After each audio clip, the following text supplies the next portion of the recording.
Bismillahirrahmanirrahim. Assalamu alaikum, my dear students. Welcome to your online class. I hope all of you are doing good. Students, we were doing our lesson Agriculture of Pakistan and we have already done the filling the blanks in our class. So we will continue the exercise. Today we will do the match the column. So please open your HSD copies and first of all you write the date, that is Friday, January 15, 2021. Then you write Agriculture of Pakistan and double underline it. Then you write match the column and double underline it. So after that you will write, first one is canals. Canals मैंने आपको class में भी पढ़ाया है. Canals इसको कहते हैं, नहरों को कहते हैं. तो कैनाल्स इसके साथ कौन सा मैच होता है? Canals carries water from reverse two forms and fields. यानी कैनाल्स क्या करते हैं? पानी को लिताते हैं. कहाँ से? नहरें क्या करती हैं? दरियाओं से आगे पानी को फॉर्म्स एंड फील्ड में लेके जाती हैं. ठीक है, ये हो गया. फिर उसके बाद सेकेंड वन क्या है? वेल्स. वेल्स किसको कहते हैं? कुओं को कहते हैं. ठीक है, कुएं जो हैं वो उसका क्या है? Digging method to reach the underground water. ये क्या है? ये हम पानी खोदते हैं और उसके बाद जो है दरियाओं में से और डिफरेंट तरह से हम पानी की जो जो रिसोर्सेज होती हैं उनको हम, क्योंकि ज़मीन के अंदर अल्लाह ताला ने सारा पानी का सिस्टम जो है वो चलाया हुआ है, तो हम कुआं खोद के पानी नीचे से निकाल देते हैं. ठीक है, फिर ये एक और है कारेज सिस्टम. कारेज सिस्टम क्या है? कारेज सिस्टम है a well is dug on high ground to the tap under ground water. तो ये किस लिए होता है? इसको हम इस्तेमाल करते हैं कि पानी जो है वो हम ऊंची जो इलाके होते हैं, पहाड़ी इलाके होते हैं, वहाँ पे हम कुआं खोदते हैं और नीचे पानी जो है उसको अंडरग्राउंड ही आगे की तरफ लेके जाते हैं और वहाँ पे जो है वो पानी जहाँ पे भी हमें चाहिए होता है वो आगे जो है वो इस तरह से अंडरग्राउंड वाटर जो है वो जिधर चाहिए होता है हम वहाँ पे उसको खोद देते हैं और वहाँ से हम पानी जो है वो आगे लेके जाते हैं. फिर डैम्स एंड बराजेस. डैम्स जो हैं वो क्या है? पानी को रोकने के लिए एक और तरीका है, डैम्स बनाते हैं. इसमें क्या होता है? Store water from overflow. तो जहाँ जहाँ पे पानी बहुत ज़्यादा होता है दरियाओं में, हम डैम्स बना के उसको पानी को रोक लेते हैं और जब भी हमें चाहिए होता है तो हम डैम्स का खोल के पानी आगे की तरफ सप्लाई करते हैं. और डैम्स का एक और फ़ायदा ये होता है कि डैम से बिजली भी प्रोड्यूस होती है. और last one is irrigation. Irrigation किसको कहते हैं? Consist of a large network of canal. यानी जैसे हमारा आपाशी का सिस्टम जो है वो पूरी दुनिया में बहुत ज़्यादा मशहूर है, तो उसमें डिफरेंट किस्म की नहरों का जाल बिछा होता है और जिससे पानी जो है वो आगे पूरे मुल्क को सप्लाई होता है. ठीक है, ये हमारा मैच द कॉलम हो गया. आपने इसको नीट एंड क्लीन कॉपीज़ में लिख के इसी तरह ये लाइंस आपने प्रॉपर ड्रॉ करनी है और उसके बाद इसकी एंड लाइन लगा देनी है. तो ये हमारा कंप्लीट हो गया. इसके साथ ही हम इसके कुछ क्वेश्चन आंसर्स हैं वो भी लिख लेते हैं.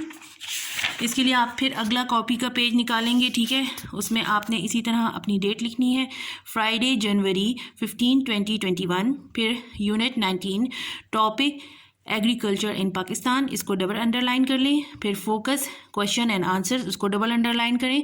उसके बाद हमारा पहला क्वेश्चन क्या है? What are the important crops of Pakistan. यानी हमारे मुल्क की ज़रूरी जो फसलें हैं वो कौन कौन सी हैं जो ज़्यादा इम्पॉर्टेंट हैं. तो पहली कौन सी है? Following are the important crops of Pakistan. इसमें कौन कौन सी हैं? एक है वीट. वीट किसको कहते हैं? गंदम को. फिर राइस. राइस किसको कहते हैं? चावल. शुगर केन यानी कि गन्ना. बीन्स, डिफरेंट किस्म की जो हमारी दालें हैं वो इसमें आ जाती हैं.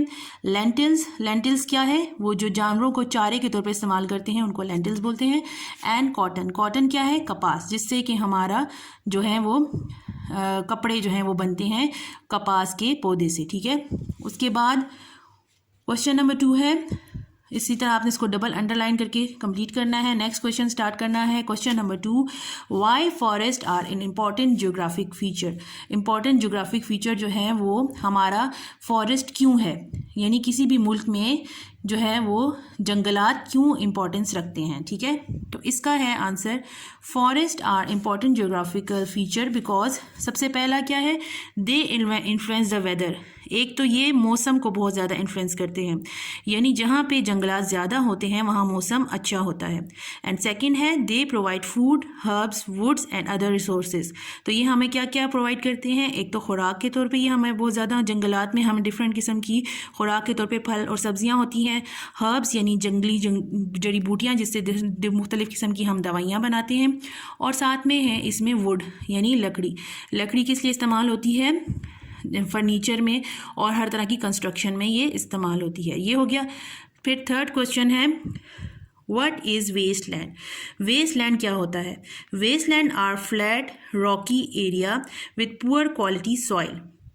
वेस्ट लैंड क्या होता है, ये एक बहुत ही ज़्यादा इधर सीधा इलाका होता है जिसमें ज़्यादातर वहाँ पे पत्थर होते हैं और पानी की भी उधर कम होता है, और इसका क्वालिटी जो होती है मिट्टी की वो भी अच्छी नहीं होती, ना इधर जंगलात उग सकते हैं और ना ही यहाँ कंस्ट्रक्शन के लिए ये इलाका सूटेबल है।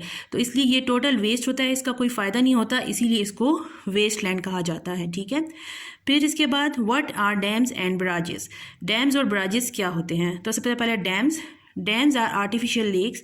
डैम्स क्या है, ये आर्टिफिशियल का क्या मतलब है, यानी ये इंसानों ने खुद बनाए हुए हैं। और ये क्या होते हैं, store water from overflowing reverse and release control amount back into the reverse when ever needed. यानी ये जो है ये हमारे पास पानी जमा करने के लिए नहरें होती हैं और इनका पानी एक जगह आके जमा हो जाता है, और दरियाओं का जो फालतू पानी है उसको भी ये रोक लेता है, और जिस वक्त हमें चाहिए होता है कंट्रोल्ड अमाउंट में हम उसको बाहर जो है वो निकाल सकते हैं दरियाओं में जब भी हमें ज़रूरत हो। इस तरह से सैलाब का पानी ज़ाया होने से भी बच जाता है और तबाही से भी हमें बचाता है, और साथ ही साथ इससे बिजली भी प्रोड्यूस होती है। ठीक है, ये हो गया। फिर बैराजेस क्या होते हैं, ये भी बंद होते हैं जहाँ हम पानी के आगे बंद बांध देते हैं। Barrages are flood gates use to stop or divert the flow of river.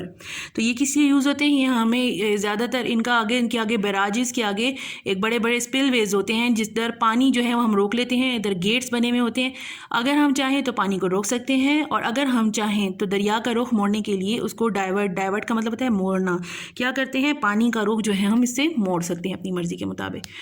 फिर आखिरी क्वेश्चन है which land of Pakistan is favourable for growing crops. हमारे मुल्क का कौन सा ऐसा इलाका है जहाँ पे फसलें बहुत अच्छे तरीके से ग्रो कर सकती हैं। The flood plains of Punjab and Sindh are the most favourable for growing a variety of crops. तो कौन कौन से पंजाब और सिंध के इलाके क्यों ये जो हैं ये फ्लड प्लेन्स जो हैं ये हमारे पास, क्योंकि यहाँ पे पानी बहुत ज़्यादा होता है, यहाँ मिट्टी भी बहुत अच्छी है और आबो हवा जो है वो पौधों की फसलों की ग्रोथ के लिए ज़्यादा अच्छी है, इसलिए यहाँ पे हमारे पास ज़्यादा फेवरेबल हैं। ठीक है, तो आपने इसी तरह एंड लाइन्स भी लगानी है और नीट एंड क्लीन काम आपने लिखना है। मार्कर के साथ आपने सारी हेडिंग्स लिखनी है और क्वेश्चंस को भी आपने मार्कर से लिखना है और ब्लू पेन से आपने आंसर्स लिखने हैं। तो इंशाल्लाह ये काम आपका कंप्लीट हो जाएगा और मैं आपका ये काम क्लास में चेक करूँगी। थैंक यू, अल्लाह हाफिज़।